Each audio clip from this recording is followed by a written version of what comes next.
Hey guys, and welcome. Thank you for joining me today. I want to give you my review on TT Isle of Man Ride on the Edge 2.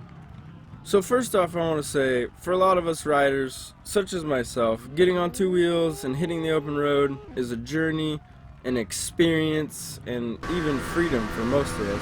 Almost nothing compares to riding at high speeds, controlling your motorcycle roaring beneath you, and this is just man and machine. Like all the TT riders, I have a huge respect.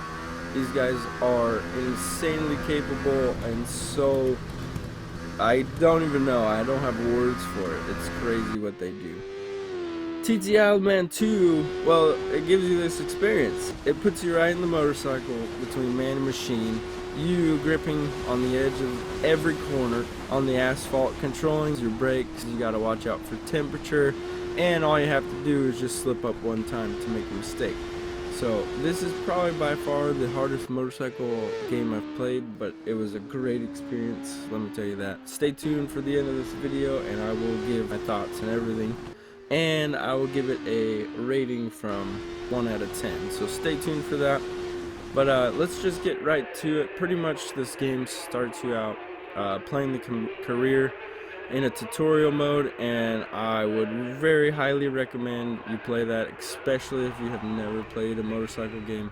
It's very important to learn the controls, learn the brakes, everything. You gotta know just how to downshift. It just goes through everything with you. And so do that, it helps you out a lot. And on this game, I think it's the most fun to play it in first person. Third person to me on the physics scale is a little off. It's a little wobbly and weird compared to MotoGP, and I would think MotoGP is a little, you know, it's a little nicer looking and it's more smooth and more fluid. So I wouldn't really like the physics in the third person mode, but that's why you'll probably mostly see me play this game in first person, and it's just so much more immersive. It puts you right there in the seat. It just it gave me chills the first couple laps riding through the TT course, the Snaefell Mountain course, the 37.73 miles, 200 corners course. So it is very hard. It's not something you're gonna get the first time. If you're new, just go into the settings and change them to where it's easier or beginner modes.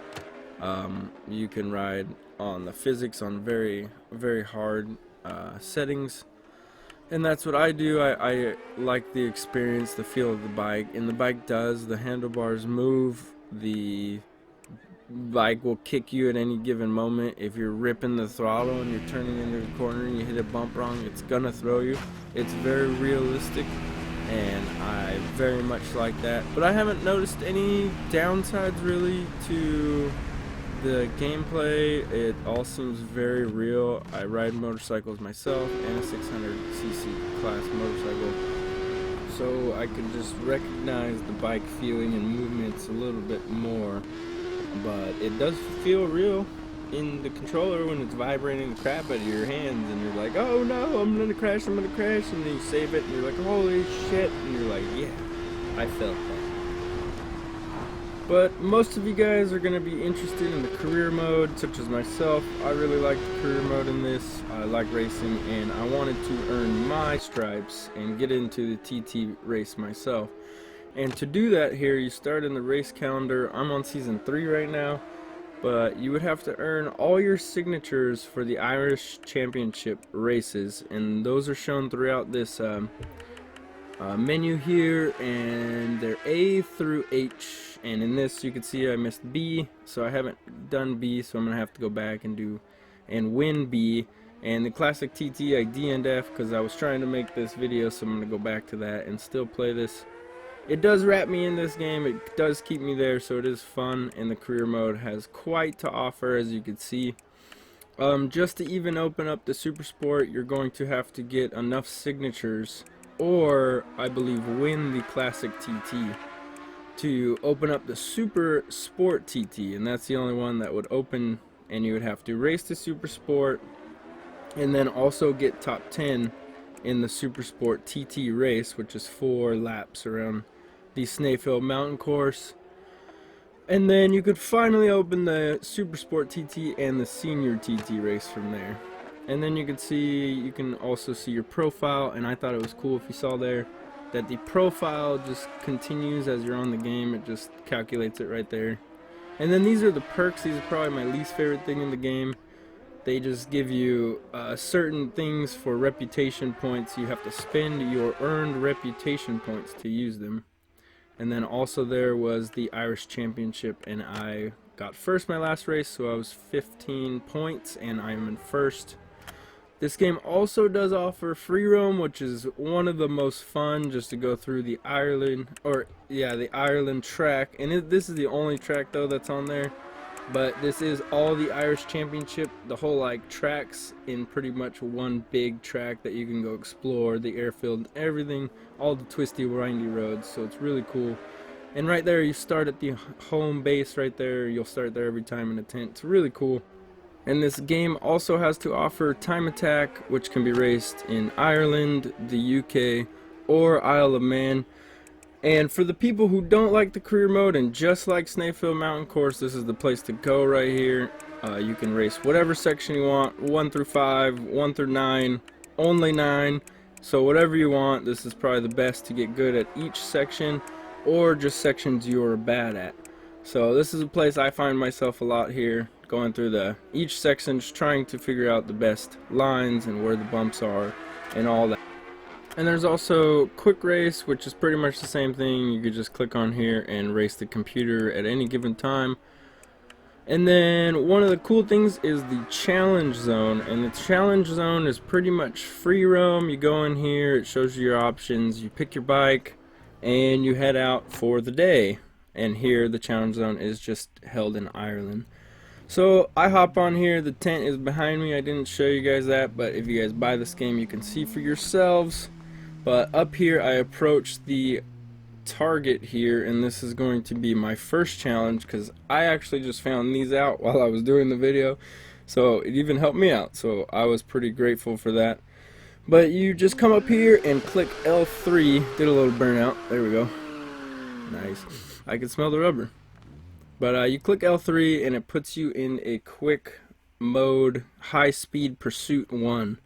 And I fast forwarded it here for you guys so it wasn't incredibly boring. But you have to go through, you have to catch this guy, and pretty much the idea for this one was to get 5 seconds time ahead of him. So pretty much just catch up to him and stay 5 seconds ahead. You can see I'm flying at Star Wars lightning speed here, taking corners at unbelievable speeds. Oh no, he's catching him. I'm just kidding. But right here you could see I just sped up to him, put it in normal speed, caught him. And I thought it was hilarious right here. It like locks your last position in. It flipped me, did a wheelie, and the guy crashed behind me, which they rarely crash. But the main thing is I got a suspension A and 1,500 pounds from that. I also got a livery and I think a little bit more cash, so that was really good. I didn't even know that was available, and something I just taught myself while trying to make this video, so that was good.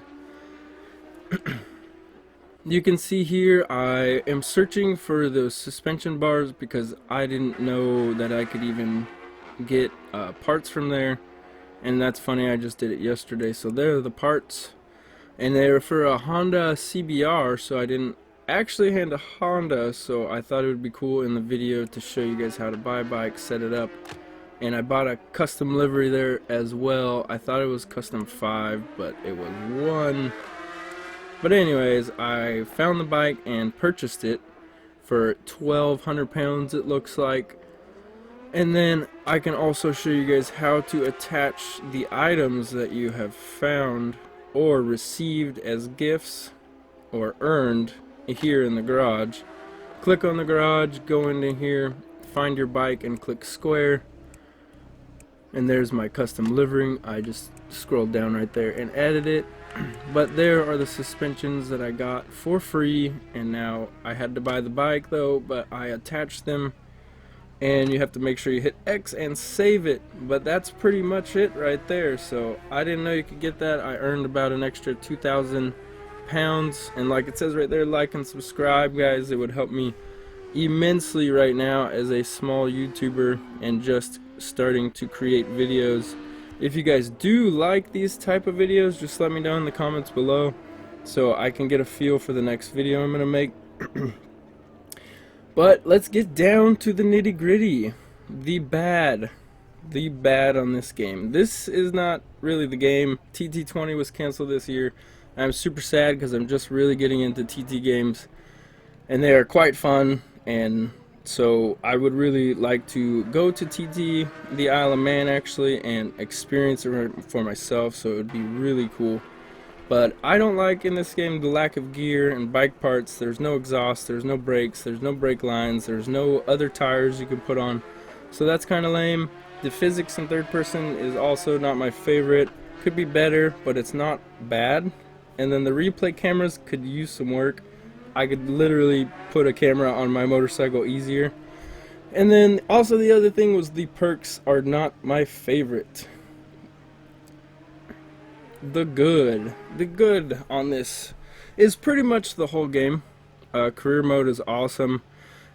It captures you, it makes you work for the TT race to get into even just to race it, so it makes you work hard. The realism feeling in this game is awesome, makes you feel like you're there. It gave me chills the first time. The physics in first person I think are perfect, and there's really nothing wrong with it. It feels awesome. It feels like you're on the bike, stuck to the floor, from the rubber onto the pavement. Great thing also, no bugs, no glitches. There's like been tiny minuscule things, but that's about it. And the biggest question of them all, is this game worth buying? And of course I would smash that yes button if there was one. But yes, if you guys are thinking about this game, I would just go buy it. It's really worth it. I've spent a lot of time already on it, and it's really fun. My rating for this game would be really high actually. It's going to be a 9 out of 10. And why would you say I think this is 9 out of 10? I think this game's 9 out of 10 because it covers everything. It covers really nice graphics to the Isle of Man TT Snakefield course being down to the T. And I mean to the bump in that game. It is insanely detailed. You're going through so fast you won't even be able to see it. But the bikes are gorgeous. You can see already. I've just been showcasing the bikes here in the background. And those are phenomenal too, and the feeling you get when you're actually playing the game. Turn up your headset and just get immersed in this game. You're going to get chills just like I did first playing. You can feel the speed. So go ahead and hit that like and subscribe, guys. Hit that bell so you know when I'm going to post another video. Thank you for watching, and peace.